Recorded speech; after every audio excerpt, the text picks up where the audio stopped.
This episode is brought to you by ICW Group Insurance Companies. ICW Group is an A-rated, top-tier workers' compensation carrier recognized for its industry-leading risk management expertise, proactive claims handling, and superior anti-fraud services.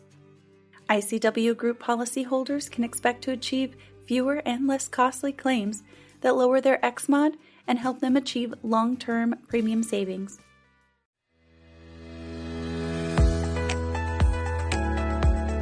You're listening to Rancho Mesa Studio One podcast, where each week we break down complex insurance and safety topics to help your business thrive. I'm your host, Alyssa Burley, and I'm joined by Josh Hill, account executive in the Surety Group with Rancho Mesa. Today we're going to talk about elevating your surety program with reviewed financials. Josh, welcome to the show. Good morning. Thanks for having me. We're happy to have you. Now, you recently wrote an article that advocates for contractors to utilize reviewed financials as a way to improve their surety program. And in that article, you mentioned that when a contractor is working in the private sector, they can include escalation clauses in their contracts to help mitigate rising material costs. So why are these strategies less common in the public sector? Yeah, so the difference is when you're looking at private work versus public work, public jobs are funded by tax dollars. So they need to adhere to a budget. So if things change in the contract where the contractor comes in and says, hey, we bought the site, we've done, the bid and everything.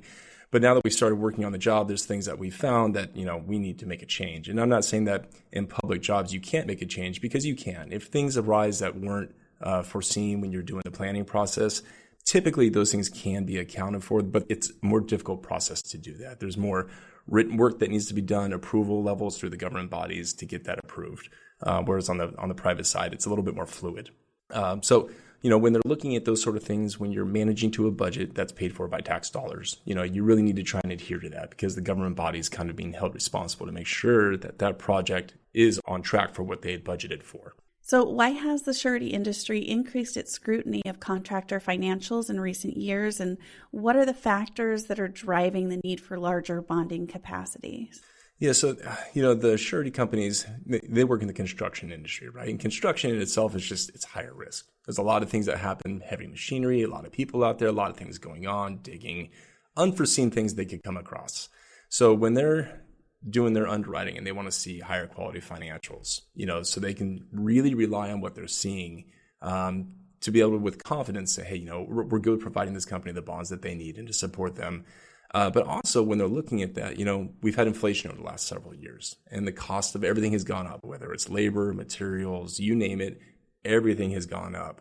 So as we talked about, when you're looking at public work, the bid is the bid and the job is budgeted for what the job is budgeted for. So if during that time, your cost of whatever it is that you're doing skyrockets, that's going to, compress your profit margins.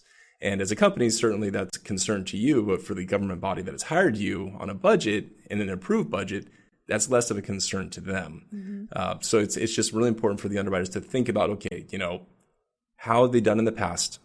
Do we have quality financials to rely upon now when they're looking at these jobs? And, how confident do we feel like they're going to get the jobs done as they've shown that they have done in the past? All right. So how can better financial statements help contractors save money on bond premiums? Yeah. So, when people start doing bonded work, they kind of get into, depending on the limits that they need, they may get into like kind of a credit check program where that's kind of a basic, 3% premium. And that's kind of where you start out for a lot of people. And then as they start to kind of graduate up and they do more projects, they kind of get them into what we call as the standard rate, which is the 25 slide. And that can be done, typically with tax returns, come prepared financials can sometimes get that too. But, if you want to start being able to get a more competitive bid out there, when you are bidding on projects, your premium is kind of built into those bids. And, people have lost bids over a couple $1,000, and it could be the difference in what they're paying for premium. So if you're paying the standard rate of 25 slide versus somebody who's paying a lower premium, that could cost you a job. And it could be because they're doing reviewed financials, whereas you're just providing tax returns. So in the environment that we're in, where the underwriters are looking at changing cost, inflation, and you're in a sector where maybe you have concrete or it's steel that's susceptible to inflation, the underwriters for the sureties think about these things when you're bidding on especially public work projects, right? Because they can't if inflation hits, they can't just say, hey, I need to change my cost of materials. This is what the budget is.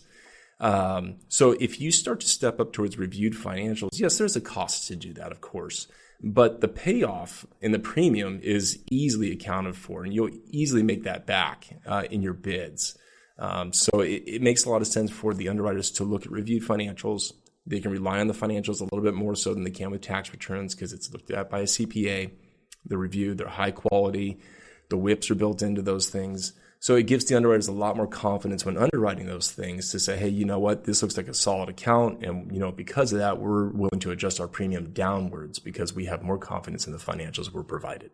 Yeah, so if you invest a little bit now to have someone review those financials and verify them, then you can save a lot more later on and possibly get more business. Absolutely. Yeah, I mean, the cost savings could be, if you're doing millions of dollars of work a year, it's several tens of thousands of dollars in premium that gets reduced. So like I said, it does get baked into the bids, but I think it is a competitive advantage to spend those dollars on the reviewed statements to get a more competitive premium for bidding. Yeah.